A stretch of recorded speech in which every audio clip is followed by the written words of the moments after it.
will speak about the practice of Anapanasati Bhavana, or mindfulness with breathing development. However, first we would like to review the lesson of walking here from the meditation center in the way of walking without a walker, that the whole time of walking there is no walker. We'd like to review this a bit. This matter has the importance equal to being the heart of Buddhism. You should understand that if we practice Anapanasati completely, then we will be able to act without an actor. Whatever the action, there will no longer be an actor. Or when we will be able to experience without requiring an experiencer. And the same way with everything else. If we practice Anapanasati completely, then it will lead to us realizing this heart of Buddhism. Please don't consider this something strange or supernatural or beyond one's abilities, because it's something totally natural. It's the heart of Buddhism. And finally, there will be life without any one who lives. There'll be life fully, but there won't be the person who owns life or has life in any way. There'll just be life. For the ordinary man in the street, this sounds like something impossible, to have life without the person who lives. Or they will think it's crazy, ridiculous, stupid. But let us affirm that even if you don't understand this right now, that one day you will be able to understand that we can have life without life having an owner. There's no need for the person who owns or possesses life. So the words having life without an owner, these ought to be contemplated as the heart of Buddhism. These words express the meaning of anatta, or not self. Anatta can be stated simply having life without an owner. Some people have misunderstood this teaching and then claimed that Buddhism is pessimistic. This is incorrect. There's nothing pessimistic about the teaching of non-self. That the possibility of having life without an owner, where we don't force on life some owner or something. On the other hand, Buddhism is not optimistic. There's nothing optimistic about the teaching of not-self. Because properly, Buddhism is neither pessimistic nor optimistic. It transcends. It's above both pessimism and optimism. Now, this lesson of walking here without a walker This is a very basic kind of lesson. It's like entering primary school. It's a way to start our practice.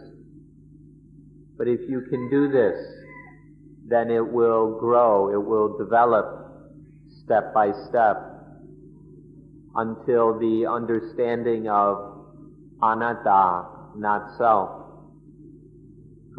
occurs naturally and more profoundly. Today you may not understand everything we're talking about.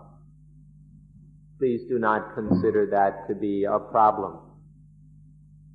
Simply continue to practice anapanasati, and then one day in the future, when your practice has reached the end, then you will understand fully out of your own experience what it means to have life without an owner.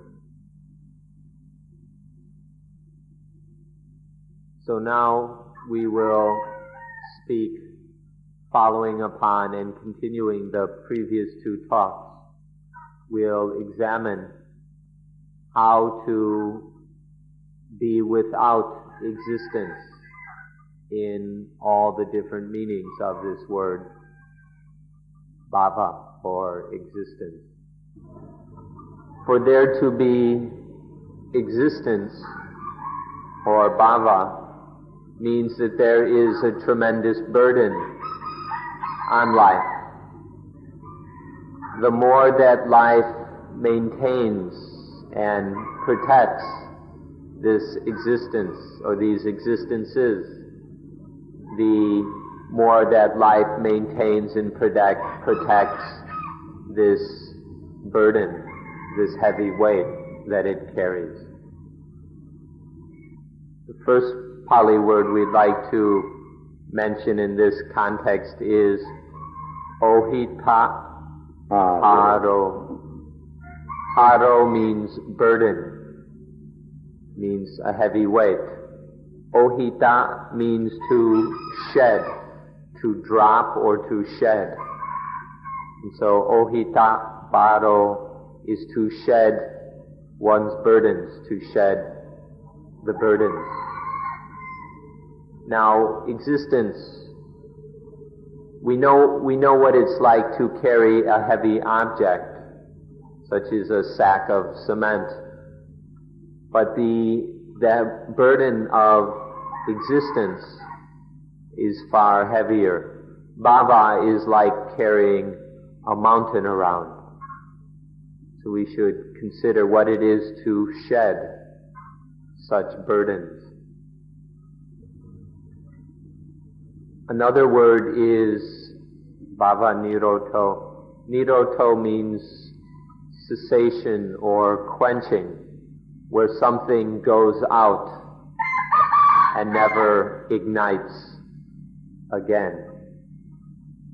This is similar to ohita baro, which is a shedding of the burdens or even a throwing away of the burdens.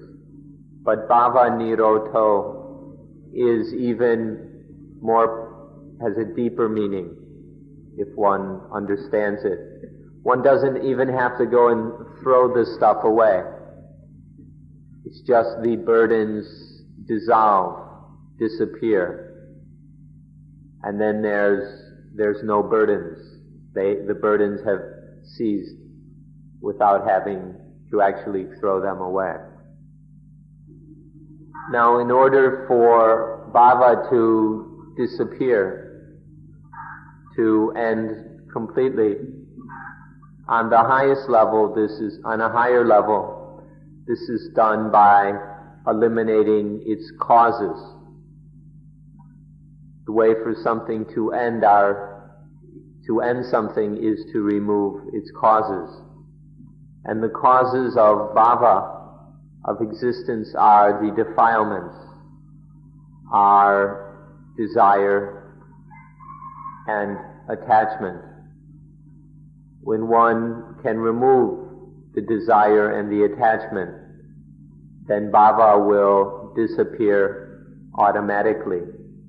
The Pali words here are a little longer. It's not necessary that you remember them, but they are parikkhina bhava sanyojano, which means sanyojano is a fetter, a bond.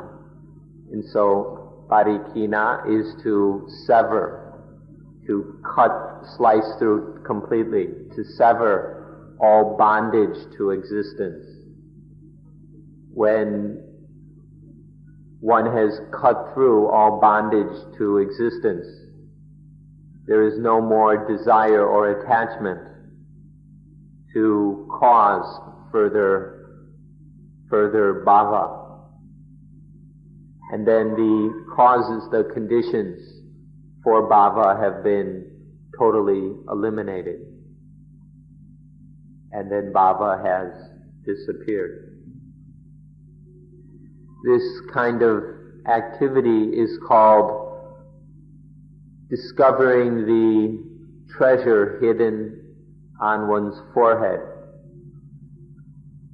It sounds a little ridiculous that there is something hidden on our foreheads which we need to discover. But this is in fact the way life is. It's like there's something on our foreheads which is hidden to us and we can't see it, can't find it. So our practice is very much one of discovering what is hidden on our foreheads. This, when we speak of our inability to see what is hidden on our foreheads, is called avijja, which means non-knowing or ignorance. But this is a more subtle meaning of ignorance than the other meanings with which you're familiar. Something very subtle about this level of ignorance that leads us to not even trying to see what's on our foreheads. Not only do we not see it, we don't even try, we don't even care.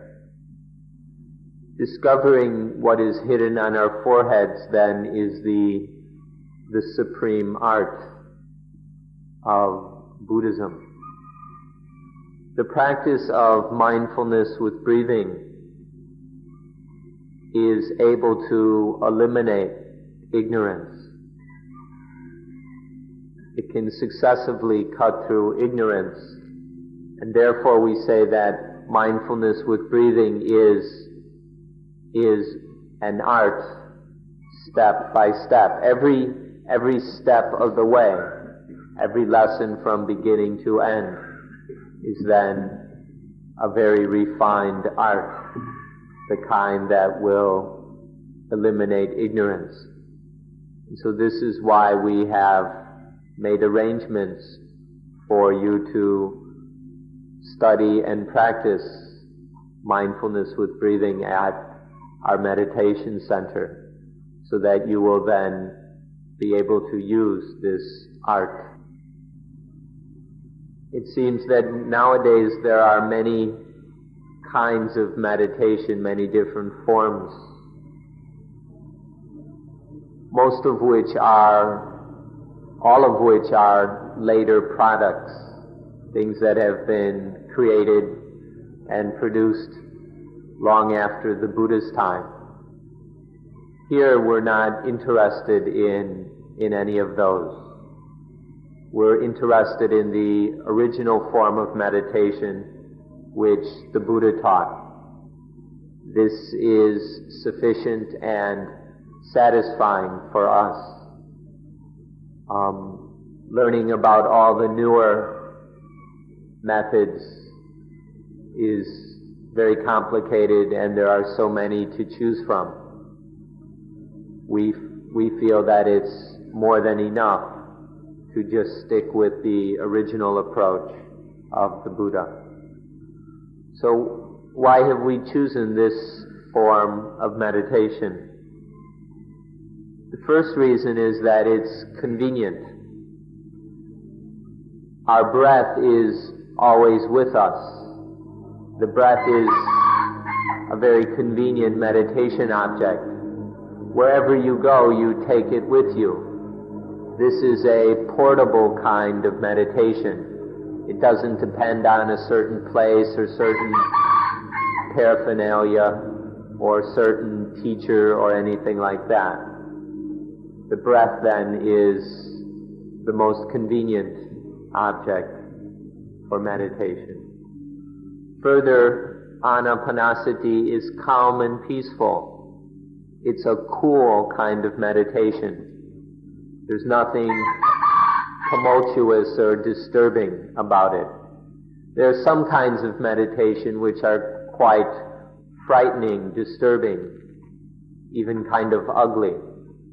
For example, meditation using corpses. Unlike those, anapanasati is a calm, peaceful, cool kind of meditation, as well as being convenient. The Buddha himself stated that he attained or realized the highest perfect awakening while practicing anapanasati. And so he advised it to many others, and we in turn advise it and recommend it to you. And this system of practice can be followed from the very beginning to the final end of our spiritual life. Unlike some practices that are only used under certain circumstances or for a certain period, and then we have to switch to another kind of practice. This system of practice, anapanasati as the Buddha taught it, can take us from the very beginning all the way through to the end. And there's no need for us to switch to different kinds of meditation. It is suitable for the entire brahmacharya.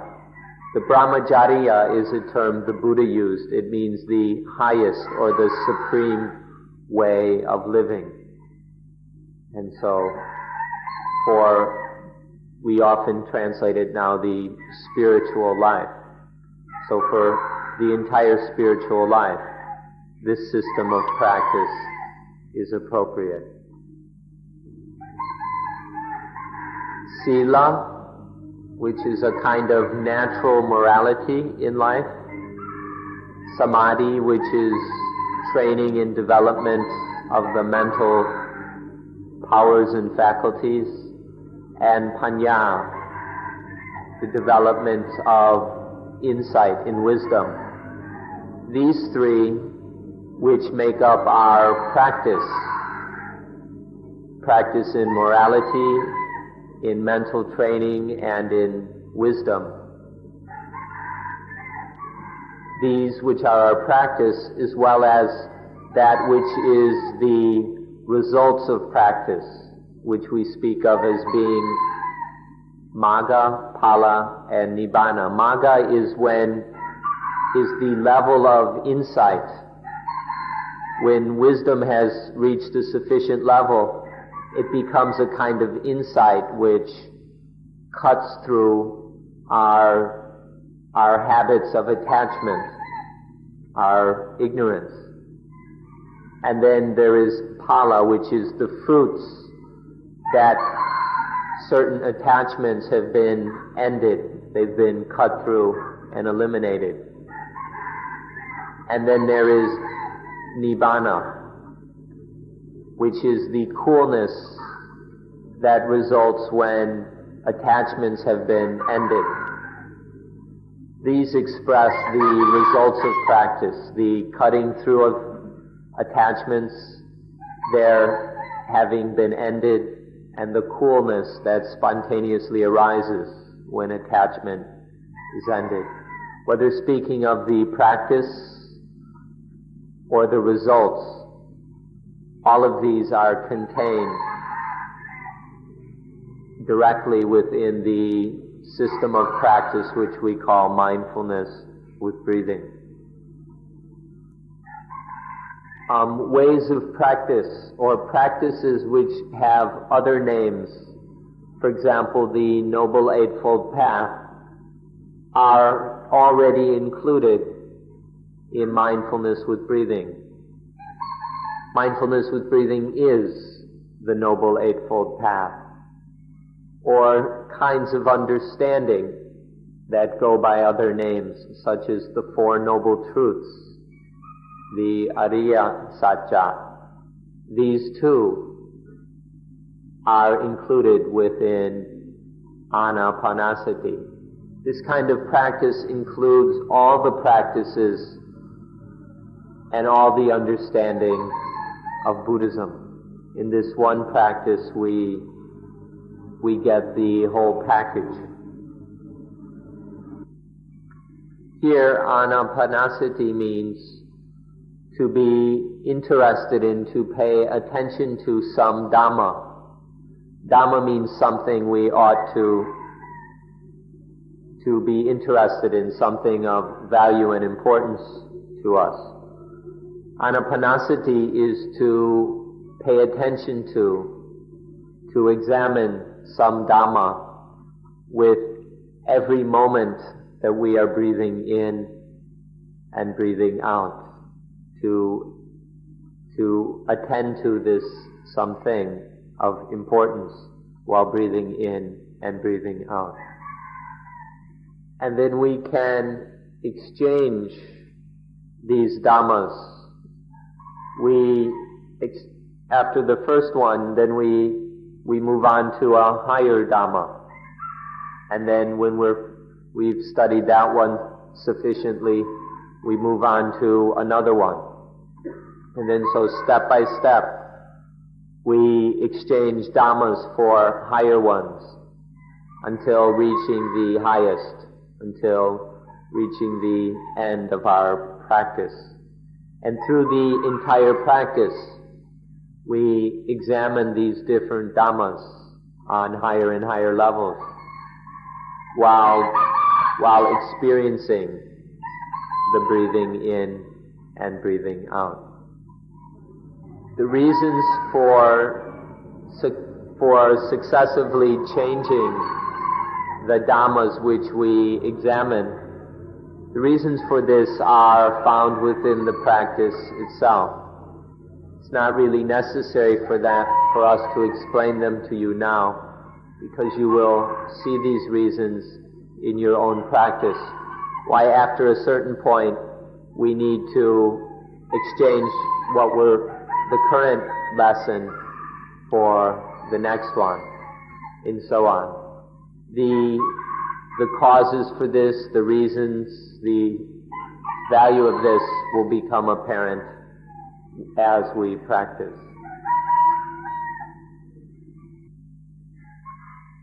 Now the Dhammas, or things to be examined, are basically four. There is the breathing, the feelings, the mind, or the states of mind, and then Dhamma. These are the things which are problems, or we could say questions for life. These are the things out of which we are making problems. And so these are the important questions in our lives. These four things: the breathing, the feelings, the mind, and Dhamma. These are the four main things to be examined. And each of these four can be examined in four ways, or four aspects, which gives us a total of 16 lessons.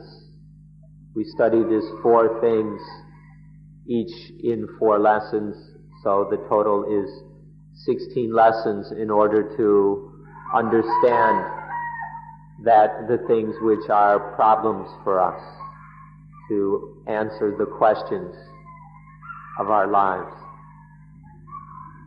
I'd like to say a few things about preparation for practice. First, for preparing the body. We need to have a body which is in a normal, natural condition. We don't mean normal according to the standards of modern society, but we mean normal according to what is a natural state of health for the body. So, a natural state of health that is maintained naturally, instead of requiring all kinds of medicines and stimulants and drugs to maintain our condition, to have a natural, healthy condition of the body, which we maintain in natural ways, simply by living healthily and sanely. Next, we'll speak of place. To be very simple about this, make it natural. The best setting is a natural one. There are some rather foolish people who think that we have to meditate in an air-conditioned room. In Bangkok, there are some meditation groups who have very expensive, huge meditation rooms, which are air-conditioned. And the people insist you can only meditate in such a place. But there are others who cling to the idea that the place must be totally silent, that if there's any sound or noise that we can't meditate at all. This is also rather foolish. One should just look at the example of the Buddha, who meditated in natural places. In a natural setting, it's quite easy to find solitude, seclusion. Even if there is some noise and activity around us, all we have to do is leave those things alone.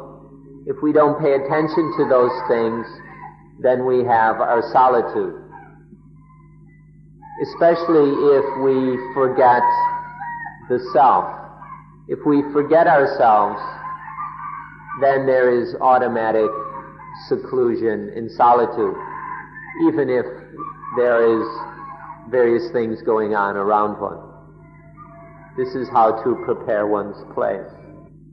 Now, we're not saying that one has to go looking for the perfect forest or cave or something like that. It's just a principle of making one's surroundings as natural as possible. One finds the best conditions that are available, but when one cannot find the perfect place, one makes do with whatever one has. We find what's available and make the best use of it. So one need not be obsessed with the perfect place. One just uses what's available. The true meditator can meditate even in a theater, even in a busy theater, or on the train with all the rattling and noise on the train. One can still meditate in those places. Or in a factory with loud and pounding, banging machinery. One can still meditate even in such conditions. The only real difference is that those places it's a bit more difficult. It's not a matter of impossible, it's just some places are more difficult than in the forest. For one, we need to be strong in our practice to be able to use whatever conditions are available instead of complaining or delaying. Make wise use of what we have. And then as soon as we bring attention to the breathing, then wherever we are becomes a secluded place. Further, we make all of our movements and actions refined and gentle. We don't walk with our arms, pumping and flying all over the place, always in a hurry. We don't bathe, making a lot of noise, splashing water all over. We eat carefully, politely. We don't go to the toilet in crude ways, groaning and pushing and things like that. But with mindfulness, we train to do all things in gentle, graceful, refined ways, rather than loud and crude. This is an important way of training ourselves to be mindful in everything we do. When you walk from the meditation center here without a walker, that is the most gentle, most graceful way of walking, to walk without a walker. To bring this to all of our actions and movements is a very excellent preparation. Another way to put that is to live with postures and movements that do not promote lust, hatred, and delusion. So our way of living, our movements in life ought to be those which do not promote, or which promote as little as possible, lust, anger, and delusion. These are some important ways to prepare ourselves for meditation. So now we come to speaking of this system of practicing mindfulness with breathing itself.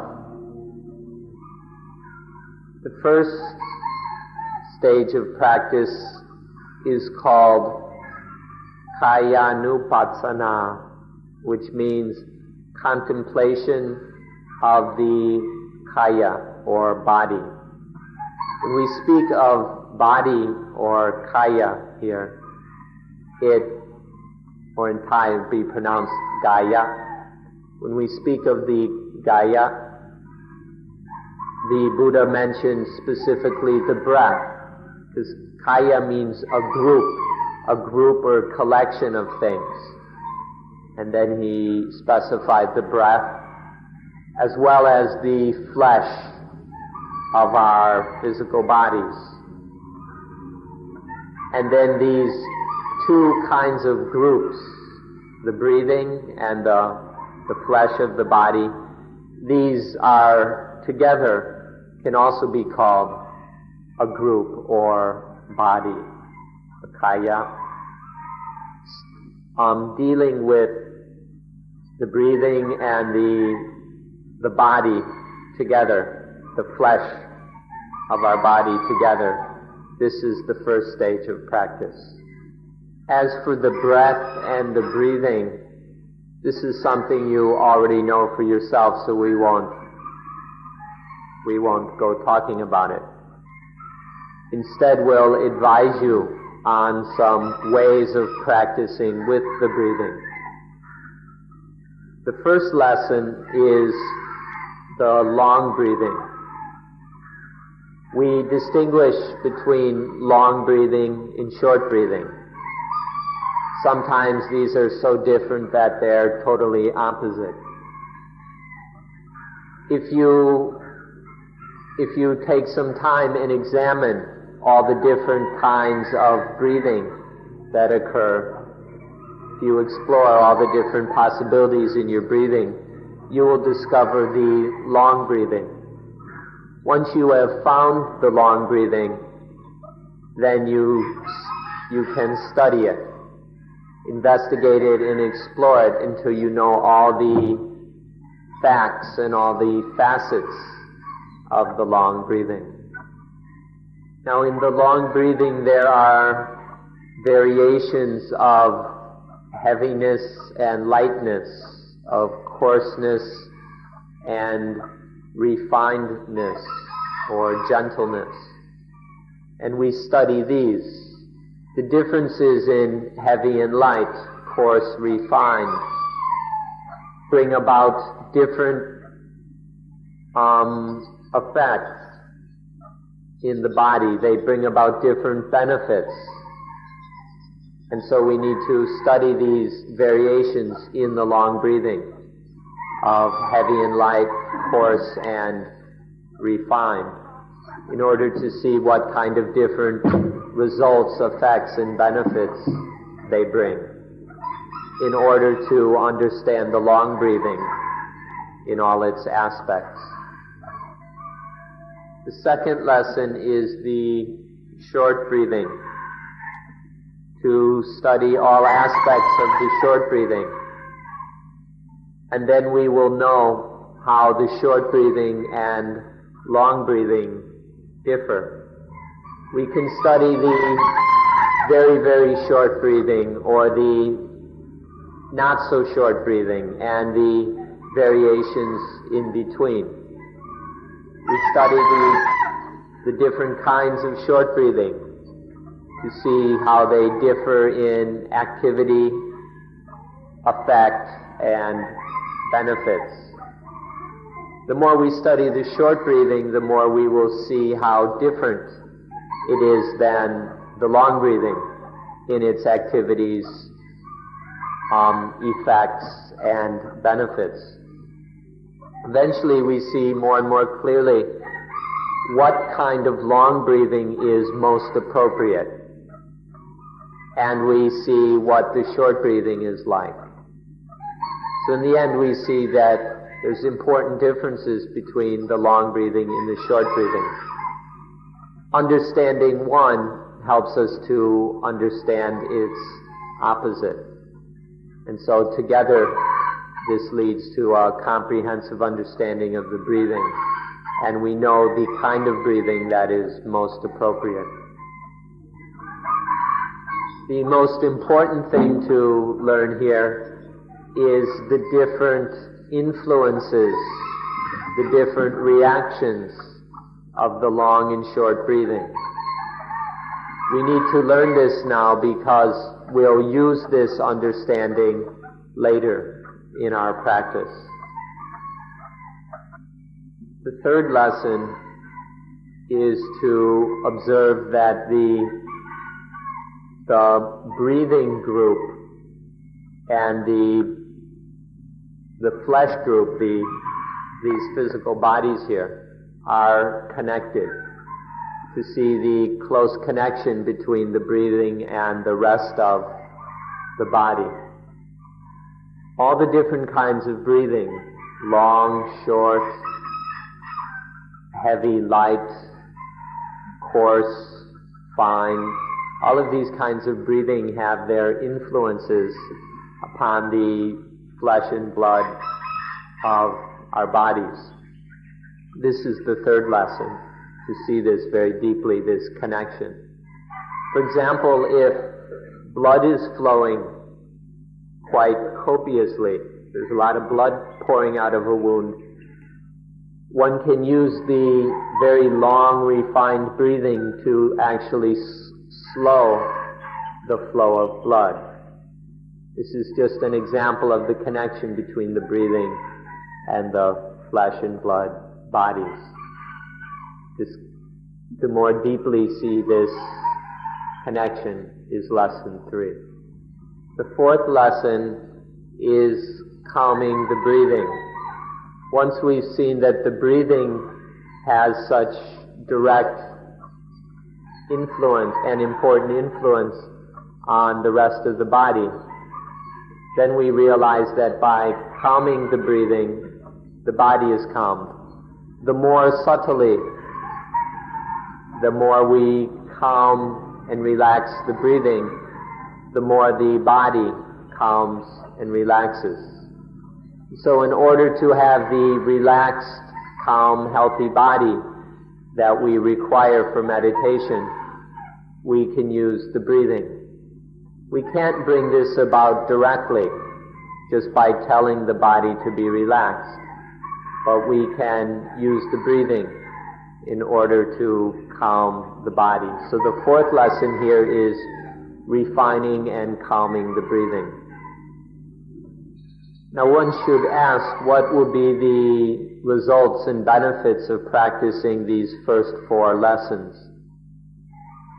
We can answer that there will be much more mindfulness than before. However mindful you were before beginning this practice, through working on these 4 lessons, there will be far more mindfulness.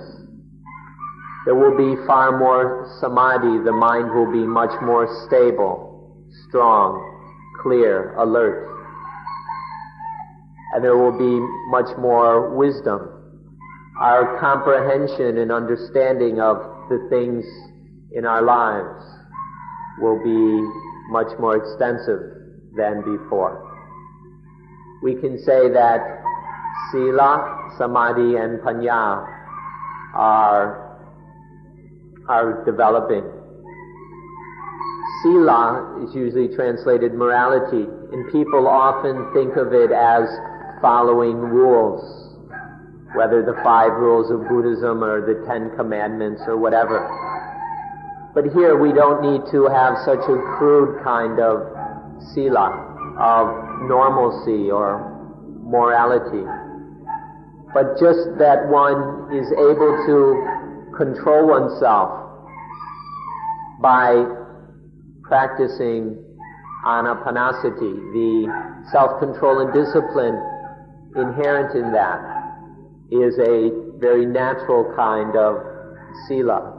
And this we have much more than before. The samadhi, the ability to develop and properly use our minds, is getting much better. And then the panya, the right knowing of the things in our lives, is also growing. So these are the benefits of practicing the first 4 lessons. And further, we can have comfort and happiness whenever we want. The more skillful we are at lesson 4, the better our ability to be happy, to be relaxed, comfortable, and happy whenever we wish. Whenever we need some happiness, we can bring it about by practicing lesson 4. This is very valuable, to have this ability to be happy. But don't go in attaching to it, clinging to it, turning it into some kind of bhava, some formish existence. Don't go that far, but to just be able to have this comfort and happy feeling is another result of lesson 4. And an even better result is that we will be ready to practice further, to practice on a higher level. This is an even better result. Once we've finished the stage of practice dealing with the body, then we come to the stage that deals with the vedana, or feelings. This also has 4 lessons, so sometimes it's called a tetrad. Now it would be quite difficult and time-consuming to go and study all the possibilities of feeling. So we'll take specifically the feelings which are most important, which are most necessary for us to understand and control. The first of these that we'll study is called piti, which can be translated as rapture. It's a strong, excited kind of joy. It's got a lot of energy to it. It's very stimulating. It can even be quite kind of shaking. There's a lot of kind of movement in it. We need to taste this feeling. We taste it, we kind of drink it, experience it, until we know it thoroughly, we know all about it through our experience of it. The second lesson of this stage, or the sixth overall, is to study the kind of feeling which is calm and cool. Piti is still kind of shaking and trembling. It's very stimulating. So then we come to the kind of feeling, the kind of happy feeling which is calm and cool. It's a very calm kind of contentment, which is called sukha. You can translate it as happiness, or even bliss, if you wish. But the thing to recognize is that it's calm, that it's cool. So now we taste and experience this kind of feeling until we know it thoroughly. And then we will know the range of happy feelings from the excited, stimulating kind of trembling piti to the calm, cool sukha. So we'll know the range from very stimulating to very calm. So there are these two kinds of satisfaction. When we're satisfied in a rather crude way, that's the stimulating piti. When the satisfaction is very calm, when it's more of a contentment, we call that sukha. Now we examine and experience these just enough to get to know their natures. We're not getting attached to these and getting all involved in them, but one just maintains and controls them enough to experience them in order to understand their nature. We don't go turning them into a lot of existence and ego, but we understand their natures so that we understand how Dhamma works. Now, this kind of satisfaction we're talking about here arises from an awareness of accomplishment and success in our practice. Whenever we feel that we have been successful in our meditation, there will arise some form of piti or sukha. This is a very natural phenomena which we should understand. Once we feel that there has been some accomplishment or achievement, then these arise. So whenever this occurs, at whatever point in our practice, whatever lesson, even the higher lessons, when there is this sense of success, either piti or sukha will appear. This is a natural phenomena of the mind. Not only do they arise kind of naturally, automatically when there is some success in practice, but we can also learn to make them happen. We can force these things to arise. Especially if we are successful, if we gain skill in practicing lesson 4, then we can create piti and sukha whenever we wish through our ability to calm the breathing. So they arise both kind of naturally whenever there is success, a spontaneous response to that success, but they can also be created, made directly by practicing lesson 4. If we practice successfully through the whole series of lessons that make up mindfulness with breathing, then piti and sukha will arise spontaneously the entire way. Okay, the first lesson of this stage is to know piti until we can control it. And the second is to know sukha, happiness, until we can control it. The third lesson is to look deeply at these feelings until we see that they control the thinking. The feelings force thoughts. Now the Buddha specifically used the word citta, mind or heart. But here we're speaking of the thinking. And you can look directly and see how it's the feelings that that force that create the thoughts. Examining this fact is the third lesson. You can take a bit of a review of your past and see if you can find any thought that doesn't arise from some feeling. If you are able to look at this carefully, you'll see that there isn't any thought that doesn't come from feeling. There won't be any thought that isn't based in or in response to some feeling. The fourth lesson is then to not let our minds just wander according to our habits and our conditioning, according to our programming in our past. Instead, to learn to control the mind so that it only thinks in ways that are useful, that are truly beneficial. Once we see that the feelings control the thinking, then we can learn to control this power of the feelings to force the thinking.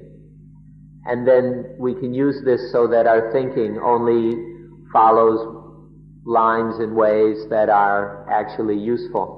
We no longer let the mind wander all over according to old habits and our conditioning.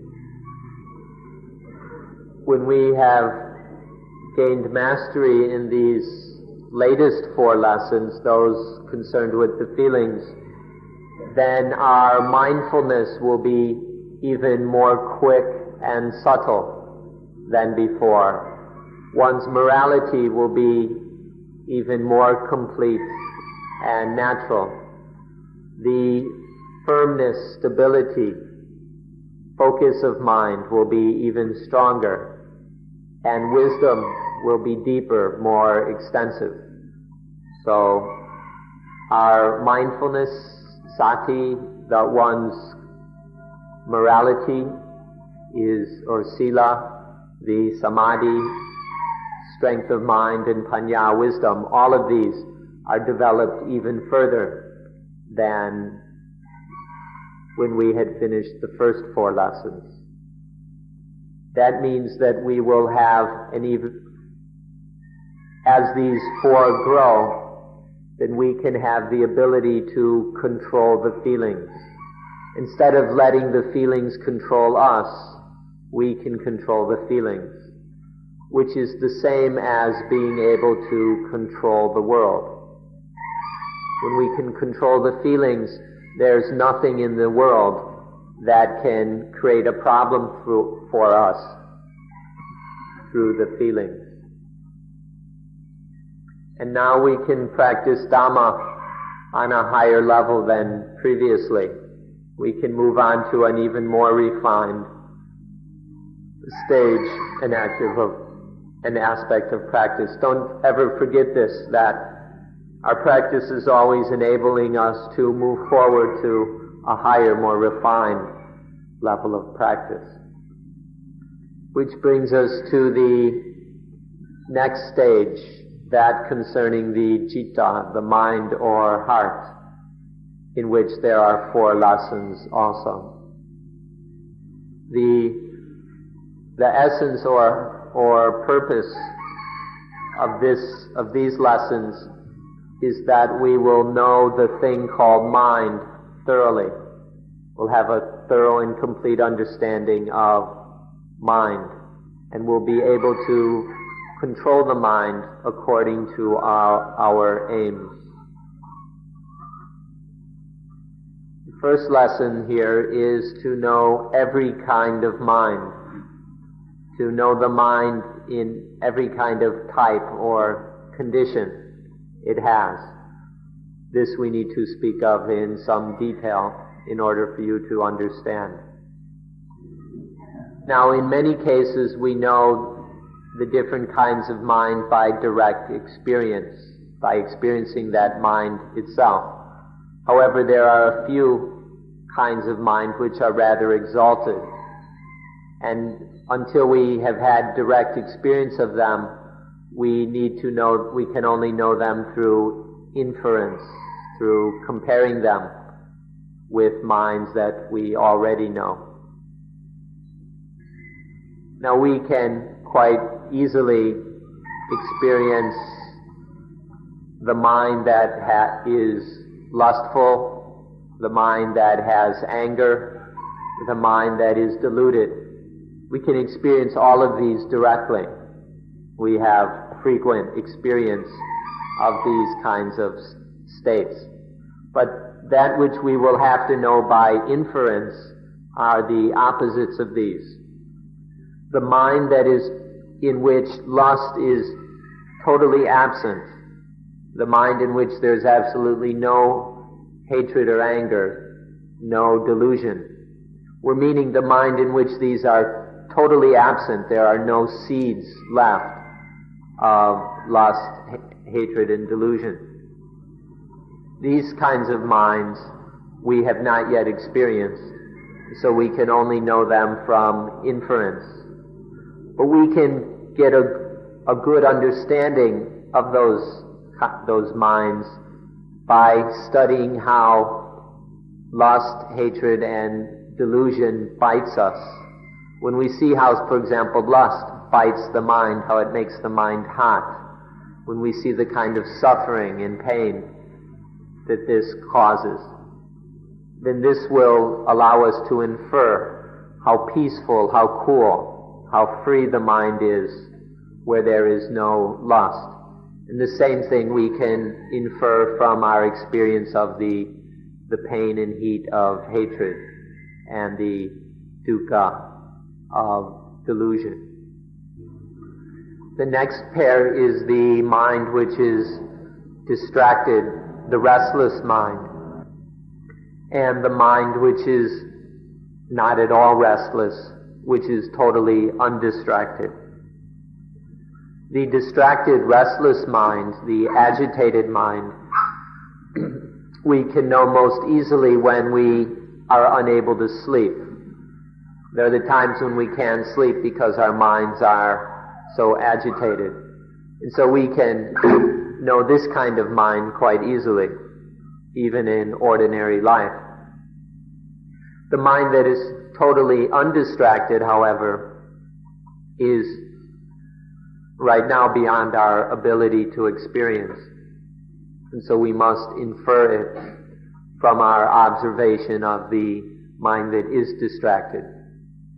But we can observe the distracted mind in such a way as to understand its opposite, the mind that is not distracted, when there is the peace of non-distraction. Next is the mind which is highest, the kind of supreme level of mind, or the not yet highest mind. Now we know that quite obviously our minds are not yet on the highest level. So first we can study that. We can experience the mind which is not yet on the highest level. And then after we have experienced that thoroughly, one can see how this mind which always has some dukkha, where there's always some level of dissatisfaction in this mind, this not yet highest mind, then we can get a sense of how the highest mind is totally above all dukkha. The next pair is the mind which is vimutti and the mind which is not.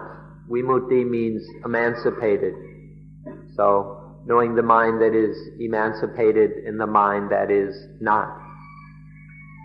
For now, the mind is not yet emancipated. And so we know that. But we also, and so we see the mind that still has troubles, still has problems. The mind where there is still bhava, sexual existence, formish existence, and formless existence. And from seeing these problems of these different existences, then one can get an understanding of the mind which is emancipated from all states of existence. The last pair is to know whether the mind is immovable or not. The mind that is immovable is the mind that can never be, where nothing can change it. Where nothing can change it. This is the mind that has a Dhammayata, which we'll speak about later. The mind that has a Dhammayata is unchangeable, unshakable, invulnerable. But now the mind has all kinds of problems. It's changing from who knows how many times each day. And so there are all kinds of things can come and change and shake and affect this mind. From studying the vulnerability, the mutability of the mind, then we can also understand the mind that has a Dhammayata, the immovable mind. Now we study all of these different states of mind in order to know them so that we can choose the best kind of mind, the mind that is most appropriate for us to aim for. By studying them all, then we will realize the kind of mind that we really need, the kind of mind that is most healthy. And so we study them with this purpose, to be able to choose the kind of mind which is most appropriate.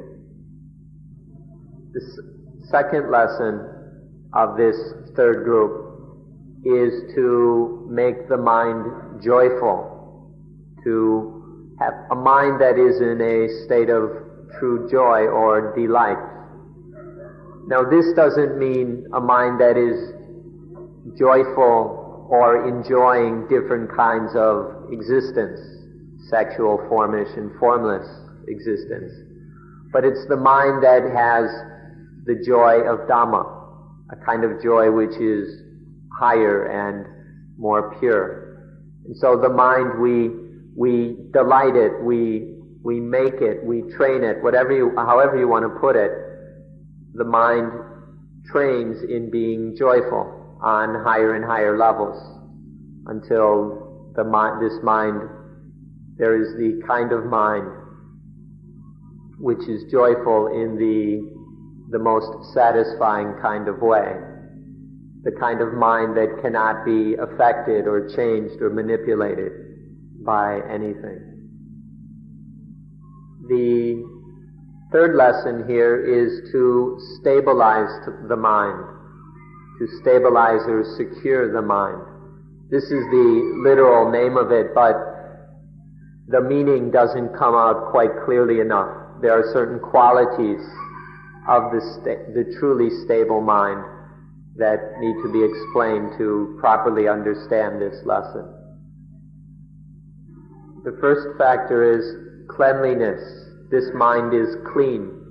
There's nothing dirty in this kind of mind. There are none of the hindrances, none of the defilements polluting this kind of mind. It's void of hindrances and defilements. So we say that it is clean. The second factor is the mind can gather all its energy and focus it in a single point. Normally the mind's energy is kind of just spreading all over or radiating outward in all directions.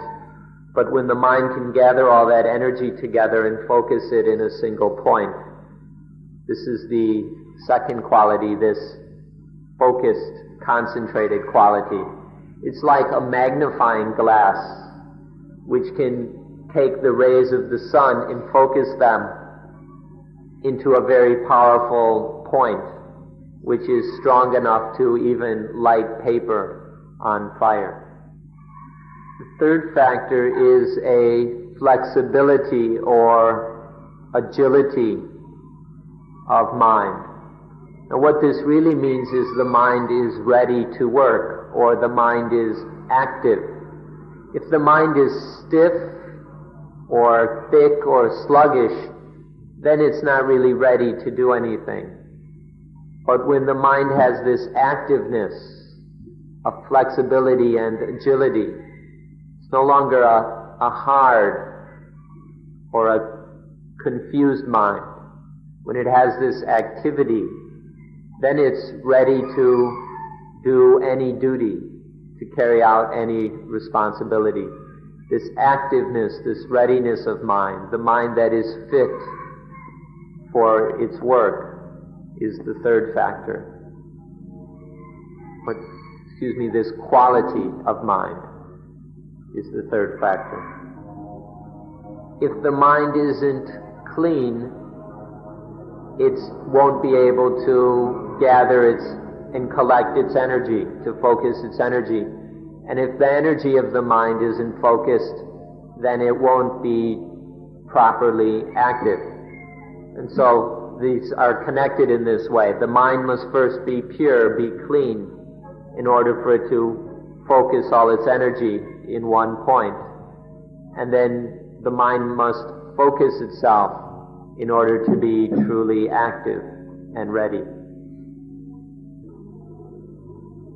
The next lesson is to release or let go anything that the mind is clinging to, or anything that is clinging to the mind. The mind releases, to release the mind from anything clinging to it, or to release the thing from the mind which is clinging. Now, sila, or morality, can release things in its way.